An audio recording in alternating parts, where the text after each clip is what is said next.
If you have an interest in horses and love learning more about horses, the horse industry, teaching, or even managing your own horse business, then you're in the right place. We would love you to join us on our mission, which is to improve the lives of horses around the world through the education of riders, handlers, and trainers. So get comfortable, listen in, and enjoy. Today's chat's been brought to you by International Horse College. International Horse College's motto is people safety and horse welfare, and you'll find this message throughout our chats. Registered Training Organisation number 31352. Now, we've got another guest who's a regular, Camilla Whishaw. This is the third time that she's been on. And if you're not 100% sure and you want to know a little bit more about Camilla and how well qualified she is to talk about this subject, which is 10 important considerations and myths to bust for the best use of supplements. If you haven't heard of Camilla before, you don't know her, go to horsechats.com, search for Camilla, Camilla, and have a listen to her first chat. But today she's going to talk to us about 10 important considerations and myths to bust for the best use of supplements. How are you today, Camilla? I'm very well, thanks, Glenys. How are you? Wonderful, wonderful. It's good to talk to you again, and I'm really interested in this one, because there are a lot of old wives' tale myths, everything else about supplements. People saying we should use this, we shouldn't use this. It's a bit of a maze. So the first thing we're going to talk about is natural supplements. So just because a supplement is natural, does that mean that it's safe or harmless or not? No, so that's a really, really important point, Glenys, and one that commonly a lot of people I consult with and talk to have as a common misconception. A lot of people think that just because something is, inverted commas, natural, it is natural, it's a nutritional supplement, it's a herbal supplement, they often assume that that just guarantees it's safe. Mm-hmm. Now, a lot of natural supplements are safe when they're used appropriately and correctly, but there are some really important factors to help decide or ascertain whether such a supplement is safe. And there are certainly important considerations as to why even the purest and best quality natural supplements may not be safe. Mm-hmm. It always comes down to treating the individual horse in front of you and the case history associated with the horse and assessing that horse holistically. So looking at any other medications it may be on, looking at current health conditions it has. But some really, really important considerations are that some of our most important minerals, which are vital for horses' health and growth and development, some minerals and also some fat-soluble vitamins are toxic in high doses to horses. So things like selenium, vitamin A, they accumulate in the horse's body, and particularly in relation to selenium, there's a very narrow toxicity range. So if you think just because selenium's natural and it's a terrific antioxidant and often can be very beneficial when prescribed appropriately in fertility challenges and challenges involving inflammation. Now, just because a little bit of selenium is good does not mean that more selenium is better. And it also just shows that even natural beneficial supplements can be toxic in high doses. Yeah, it's very tempting to have something that's working well and just go, right, I'll just increase the dosage, isn't it? That's it. Or even, you might have a fellow competitor or someone you ride with whose horse is on a particular supplement. Now, that may be well indicated for that horse. Mm-hmm. It also may not if they haven't done their research correctly or been advised appropriately. But that one mineral or nutrient or herb in a particular dose range might be fine for that horse, but that doesn't necessarily mean it's fine for your horse. Another issue in regards to safety is that many herbs and nutrients and drugs interact with each other. So it's something I'm always emphasise very, very importantly and do very thoroughly when I'm seeing a horse and taking a case history is making sure I know all the supplements and medications a horse is on. Now, it drums home why you need to be open with your vets too. I think a lot of people don't always fully disclose some natural supplements or some nutritional supplements or herbal supplements they might give their horse when their vet comes out to treat a horse for a particular condition or do an assessment, is in the best interest of your horse, and it is your responsibility to fully disclose any supplements you may be on, your horse may be on, because they have the potential to affect the efficacy and the safety of any medications a horse may be prescribed, and vice versa. Okay. So we need to know that a nutrient or a herb or a drug that may be fine on its own may not be fine when concurrently prescribed. Now, if a supplement is prescribed, because the horse might have an issue like exam, just lameness, spookiness, metabolic syndrome, etc. If the supplement's prescribed, is that going to completely solve the horse's issue?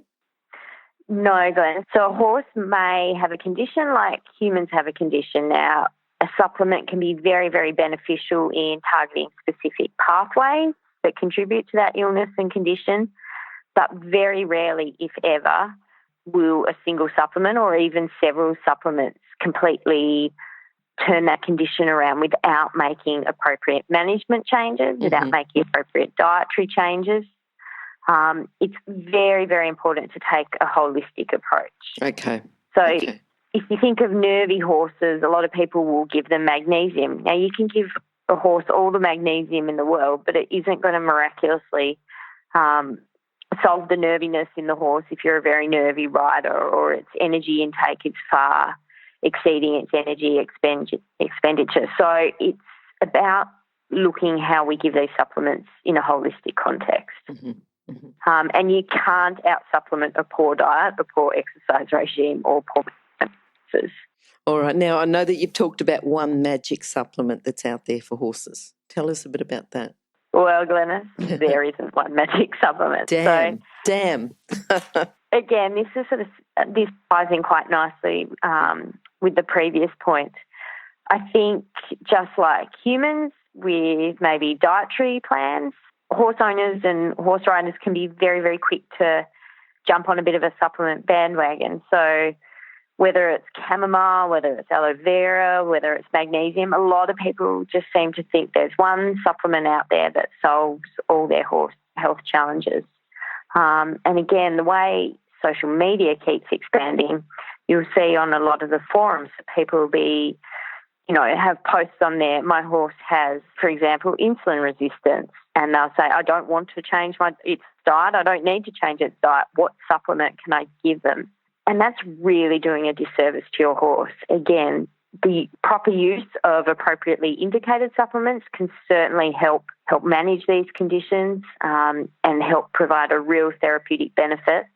But just by throwing a supplement at a horse on its own without changing contributing factors, you're never going to get the results that you potentially could. Yeah. Okay. Now, I talked before about if something works, then you want to keep increasing it. If something happens and it works and you've got a good result, you just go, right, I'll do more of that. But tell us about dosage amounts.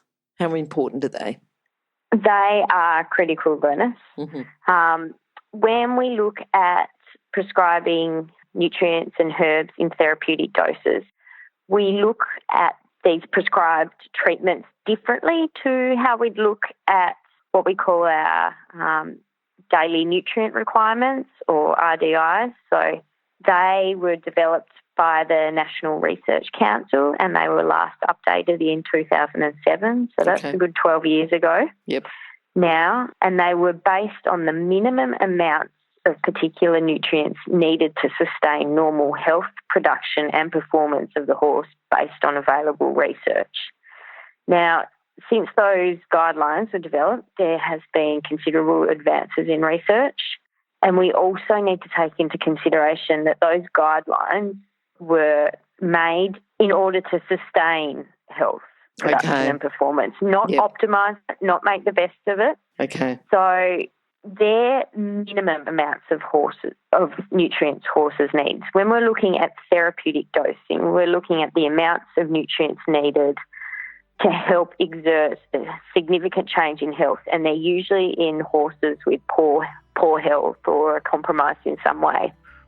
So in these cases, the therapeutic dosage amounts are often considerably higher than what the National Research Council advises. Okay. So that's one consideration. Mm-hmm. Having said that, another consideration is that more is not necessarily better. Mm-hmm. So especially when we look at particular minerals which interact with each other, just because a certain amount of that mineral, a certain amount of that nutrient or herb works effectively does not mean more is better. Another thing we need to be really, really careful about with dosage amounts is eyeballing dosages.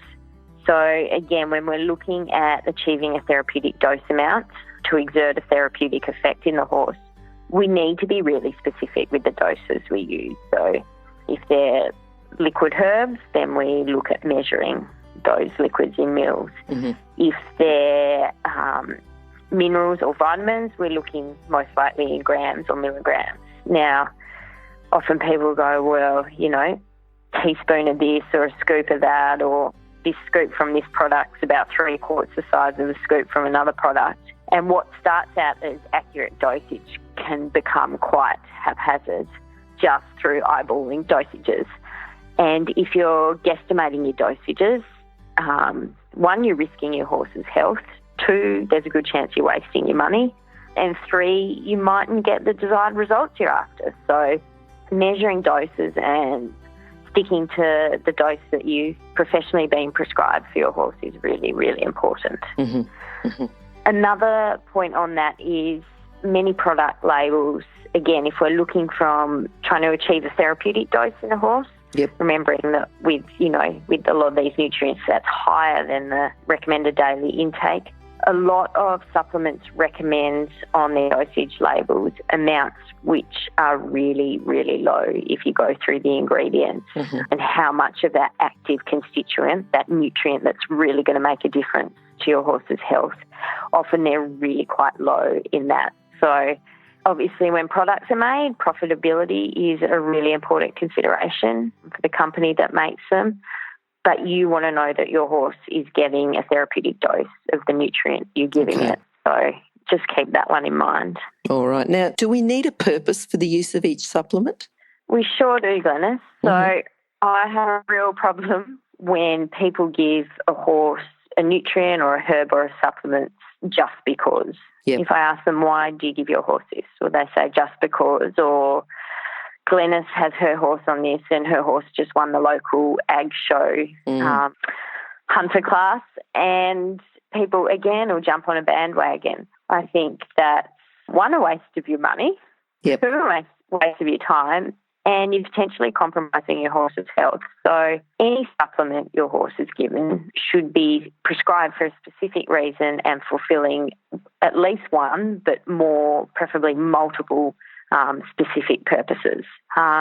Again, keeping in mind that when we're out at shows and expos and things like that, product companies, their jobs as sale reps are to sell you products. So you need to take in a questioning mindset, and you need to know if you do buy a product or something has been recommended, you need to be very, very clear in your mind how that is going to be of benefit to your horse, and to be aware of any potential risks it could have.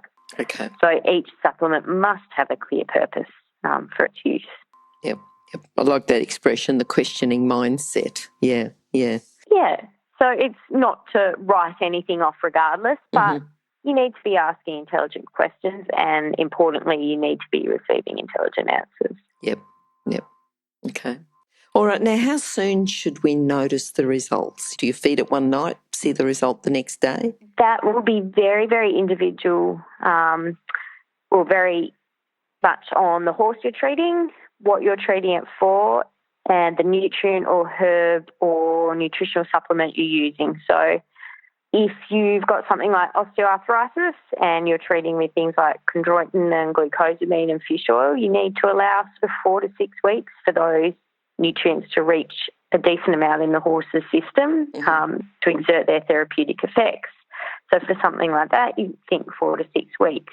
If you've got a horse that has really, really bad scours and you're treating acutely with herbal medicines and nutritionals, you hope to see results within a few days. So it's about asking the right questions of the practitioner who's prescribing them, and having realistic expectations. It's also about being really, really consistent in giving your horse those treatments. So again, a lot of the supplements will take time to kick in, and if you've been inconsistent or you're missing days here or there with supplements, then you're not going to get the effects or see the positive results as soon as you could. Stop. I need to interrupt this chat for a hot off the press notification. That is, that the latest version of the book, 101 Careers in the Horse Industry, is now available, and the best news is that it's a free download. So if you work in the horse industry, if you have a plan to work in the horse industry and have a career in the horse industry, or if you know someone who plans to have a career in this fabulous industry, then this is an essential book for you to read now and then keep as a reference as you progress through your career. With over 100 jobs to choose from, you'll probably find at least one that you'd happily do without being paid. So simply go to internationalhorsecollege.com, scroll down to the bottom of the page and click on the 101 Careers in the Horse Industry button to receive your free career book. Imagine, maybe one day you could be a guest on Horse Chats. Okay. And then the use of supplements, I mean, do you prescribe it and it's on, the horse has it for the rest of their life, or is there a time frame, or how do we establish that? So very, very rarely will I ever say a horse is on something for life.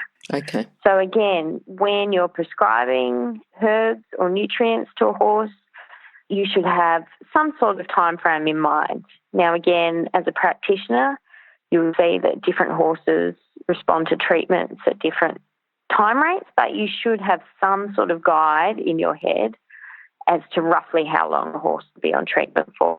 And that needs to be conveyed to the owner or the manager or the caretaker, so they have a rough idea of what to expect. Okay. They need to be aware of what factors you're going to use to assess whether the horse has an ongoing need for a particular supplement, or when you stop it, or when you decrease the dose. Okay. So there should always be some sort of time frame in mind of how long you're using a particular supplement for, and relating it back to your treatment goals and your treatment aims with that horse. And then just to do with the supplement use, how important is the consistency with it? What can go wrong if we're not consistent, or, what should we do there about consistency? So, Glennis, consistency is really, really important, because supplements are only effective if a horse receives them. So, again, with most prescribed supplements, are usually taken daily. And it can be very easy to miss a day or two here or there. The impact that will have will depend on the state of the horse's health and how far along you are in their treatment goals. But if you're consistently missing days, then that horse is consistently missing out on the treatment it needs. I think a lot of people too make the mistake when they get to the end of a package of something, while the treatment may be going for some period of time, there can be a lapse when they finish the package or the bottle or whatever container the treatment comes in before they organise reordering or getting their next lot of that supplement. So then you have a lapse, and then the horse has a period of time without that supplement, and then you will often lose some of that momentum you gained with that treatment. So it's really important to be organised there. I was going to say the organisation skills, even just when you're reordering feed, you don't run out of feed and then say, maybe I'll put in a feed order, so that your supplements are really the same. Just be prepared when you're running a bit low and have it ordered in so you can continue. That's a great analogy. I really like that one. So we need to be consistent. And I think another mistake people can make in that is they'll get really excited with the positive results they've seen.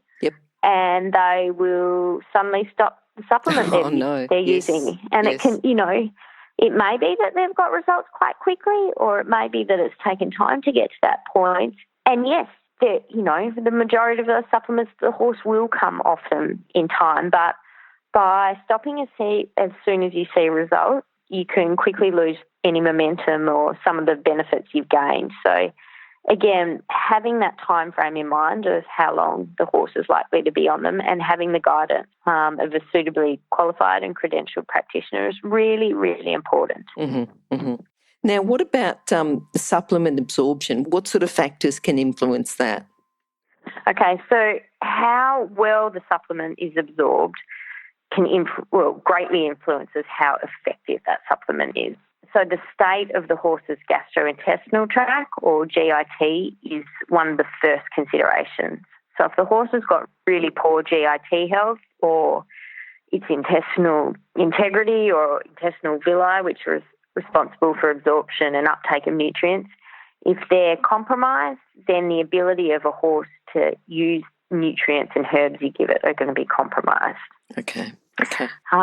And I think if the listeners listen to any of my previous podcast interviews with you, they will get a better feel for that. So certainly go back and listen to those older episodes to help get on track with the GIT health. Yes, yes. The use of other medications and supplements can influence absorption. Again, as we mentioned earlier today, how we have herb and nutrient and drug interaction. So different nutrients combine to each other and then prevent the absorption of each other, put simply. So the timing of when you give particular medications or nutrients or supplements is really, really important as it affects absorption. Okay. Nutrients are best taken with particular types of food, whether they be foods high in fat or high in protein, can really significantly influence the body's ability to uptake and utilise them. So that's a really, really important consideration. And again, when your horse is prescribed a supplement, the practitioner prescribing that should outline that clearly to you. Okay. Now, if you've got a qualified professional practitioner, you've gone in, they've given you a supplement, the supplement's not working. What could cause that? Tell us a little bit about that if it's not working. There would be several points on that, Glenys. So firstly, you'd want to know, is that supplement really appropriate or well indicated for that horse? Okay. So one of the first things is that it just might not be appropriately indicated for that horse. Another factor is that it may not be able to be absorbed or metabolized properly. So going back to our absorption, but also looking at metabolism, probably to put simply, some nutrients need what we call cofactors or other nutrients to help a particular nutrient get to where we want it to go or how we want it to act. And if we give a nutrient without suitable cofactors, then the horse's body isn't able to utilise it properly in all cases. Okay. Another consideration is inconsistent use of supplements. So again, we need to be consistent, giving them regularly as prescribed. Another factor is a horse owner or rider might have in their mind an unrealistic time frame for how long it should take for a supplement to work.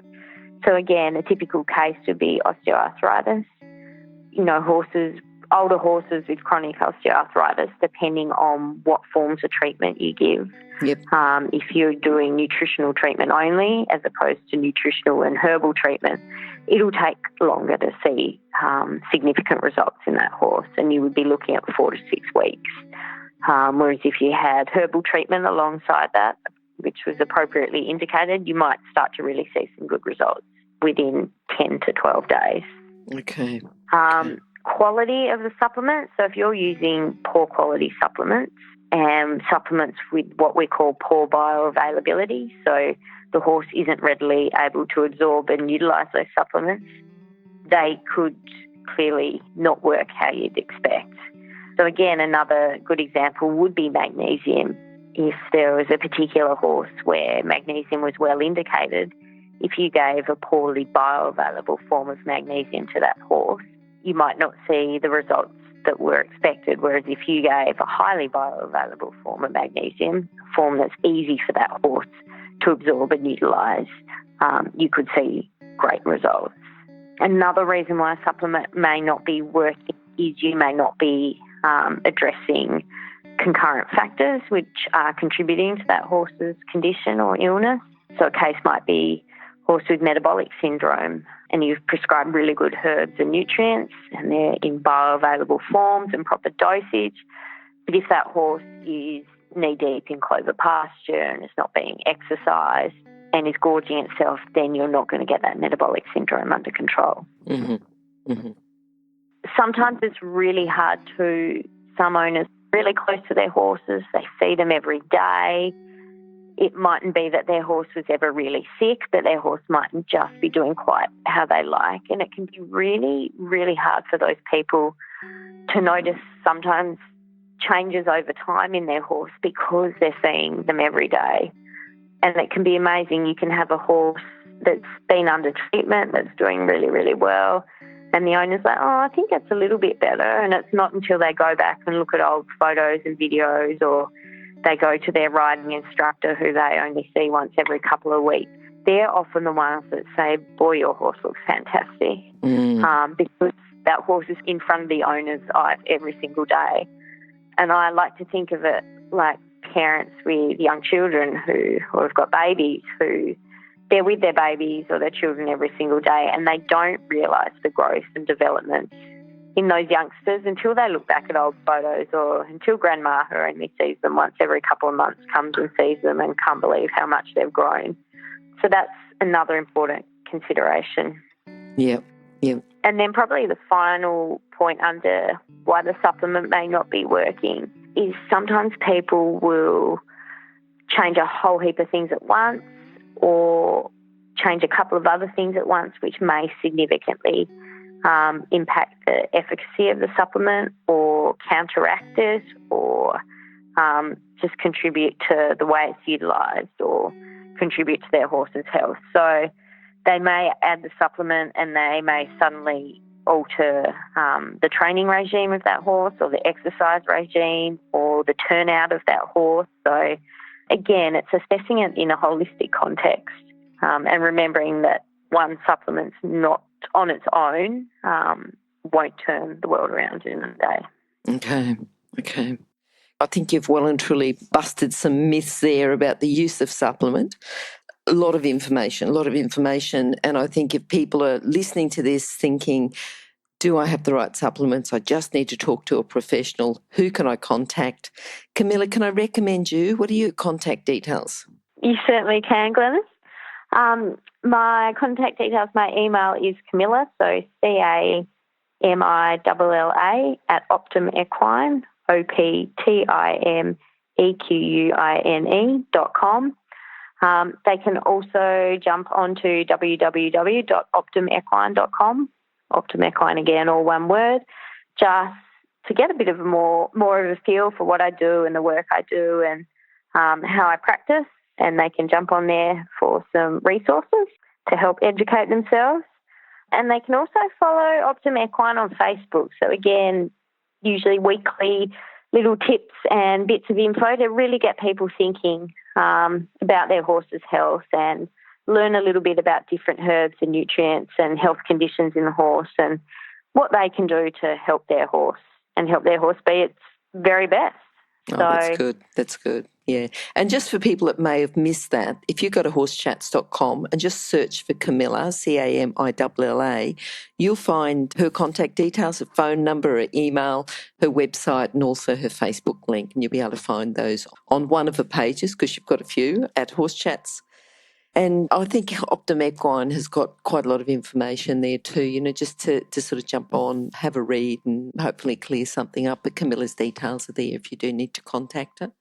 Camilla, thank you again for coming on, for clearing up those myths about supplements, because it is a broad area and it is an area that's often misunderstood. So, we like to keep our horses happy and healthy, but I think you've certainly cleared some things up and hopefully saved some people some money too. I think you invest, if you talk to a professional, get a consultation from a professional, it may initially cost you a little bit of money, but in the long run, if it's going to do the best thing for your horse and save you a bit of money, then I think that's great. It's certainly, look, an investment. And I think,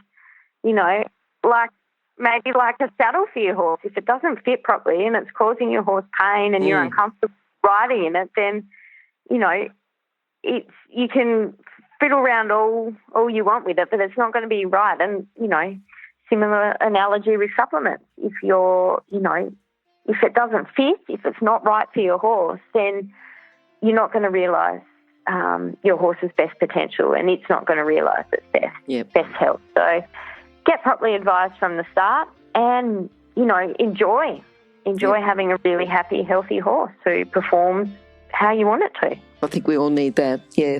All right, Camilla, thank you for your time, and hopefully we'll catch up soon about some more information, more education you can talk to our listeners about. Sounds great. Thank you. Bye. Thanks, Glenys. Bye. If you've enjoyed this chat, then please comment, rate and subscribe. If you'd like any changes or recommendations for guests, then please contact us through horsechats.com. And while you're online, have a look at the government-accredited courses at internationalhorsecollege.com. Registered Training Organisation 31352. Remember that our comments and instructions are general in nature and do not take into consideration your individual horses or your individual ability and circumstances. If you enjoyed this podcast, then please leave your comment below.